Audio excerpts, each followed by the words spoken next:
Vamos falar um pouquinho do Verdão. Alexandre Senechal tá chegando pra falar do pacote de desfalques, digamos assim, pra encarar o Flu. Boa tarde, Ale. Boa tarde, TT. Boa tarde aos amigos aqui presentes no nosso Bate Pronto Curitiba. E um abraço especial a você, nosso ouvinte aqui da Jovem Pan News FM, tanto no rádio no 107.1, como também no nosso YouTube Jovem Pan Grupo RIC.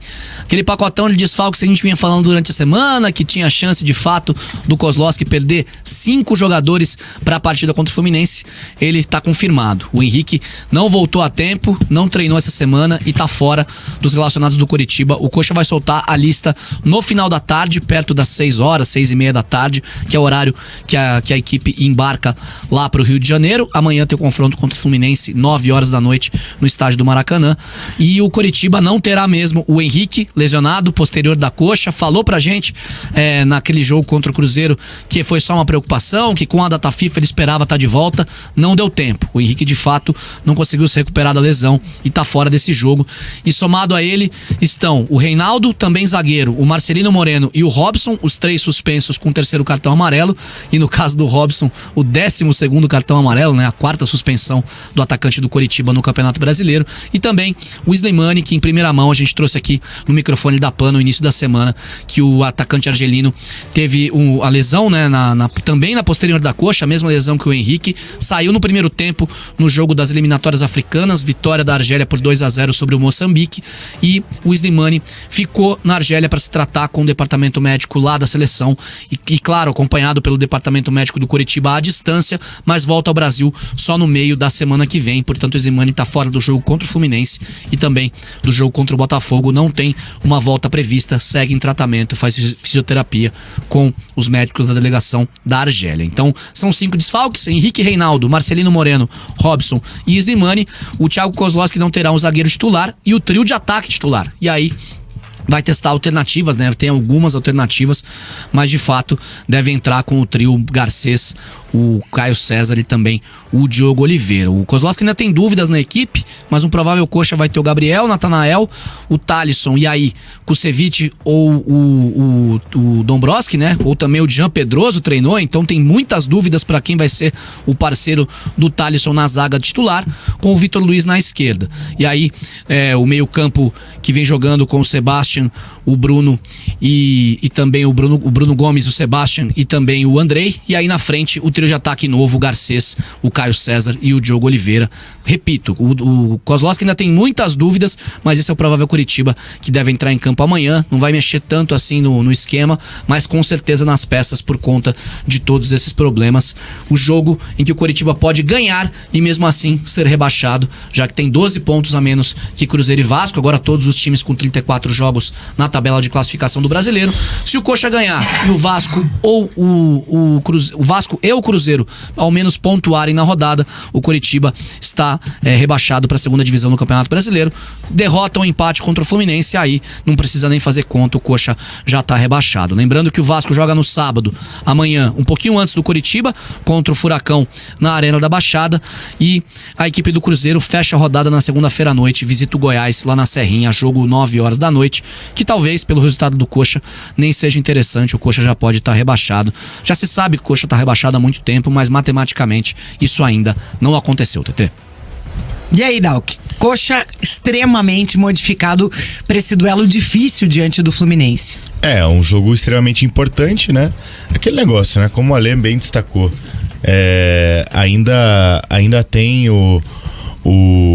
uma situação matemática pro Coritiba se salvar, mas não vai se salvar, não tem mais o que fazer, né? E não é por perder o jogo contra um Fluminense, empatar no jogo contra o Fluminense. E eu falei isso diversas vezes durante todo o ano. O Coritiba não vai cair porque ele perdeu pro Palmeiras em casa, porque ele perdeu pro Grêmio em casa, porque ele perdeu pro Bragantino em casa. O Coritiba não vai cair por isso. O Coritiba vai cair porque ele perdeu pro Cuiabá em casa, pro Bahia em casa, não ganhou do Vasco, não ganhou do Santos, não ganhou do São Paulo. Por 12 jogos para ganhar a primeira partida, né, do campeonato. É muita coisa. São 12 jogos, é muita coisa. É 1/3 do campeonato praticamente, né? Exatamente. 3 vezes 12, 36, né? O campeonato tem 38 rodadas, né? Praticamente 1/3. Não pode. É muita coisa. Isso não tem custa que fazer, caro, não tem né? Como. Ninguém passa impune numa situação dessa, né? É difícil. Ninguém, não tem como a conta não ser cobrada no final depois de passar 12 jogos sem vencer. Foram 4 pontos apenas feitos em 12 jogos. Pois é. Né? Teve a sequência de 8 derrotas com o Thiago Kozlowski, que teve, né? Mas ali já tava o pé fundado no lodo, né? Porque o Coritiba perdeu muitas oportunidades lá atrás. O Palmeiras ficou 4 jogos sem ganhar antes de ganhar do Coritiba, né? Tá aí líder. Exatamente. Recuperou, né? O Coritiba poderia ter recuperado depois. E o Coritiba foi um time completamente instável. Porque o Coritiba vencia jogos inimagináveis, né? Vou dar o exemplo aqui do Atletiba e do Galo fora, em sequência, pra daí levar um 3-0 do Cuiabá em casa. Pra mim não faz nem sentido.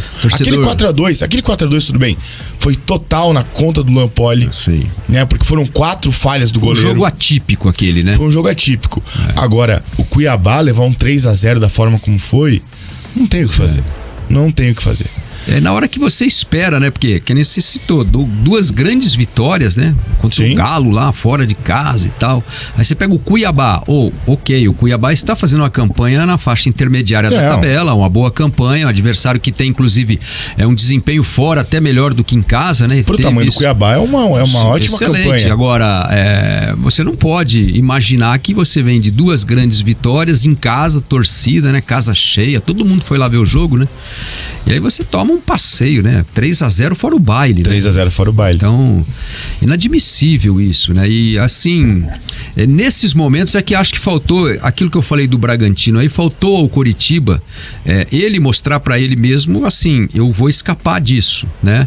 Então, nos momentos cruciais em que o Coritiba precisava dar essa resposta para ele mesmo, para os jogadores, para eles mesmos, resposta. Ele não teve essa resposta. Na hora de reagir, o Coritiba não reagiu, fraquejou. Exatamente. Né? Então, isso aqui determinou esse rebaixamento aí, né? Com certeza. Claro, hoje a gente fala, matematicamente ainda tem chance. Não tem chance, nem matemática, porque não dá.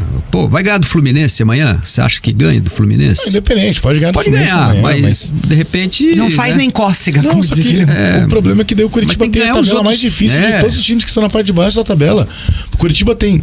E pode ganhar os 4 jogos que ele tem e cair do mesmo jeito. Mas o Coxa enfrenta o Flu fora, Fluminense Botafogo em casa. Botafogo em casa, Bragantino fora e Corinthians em casa.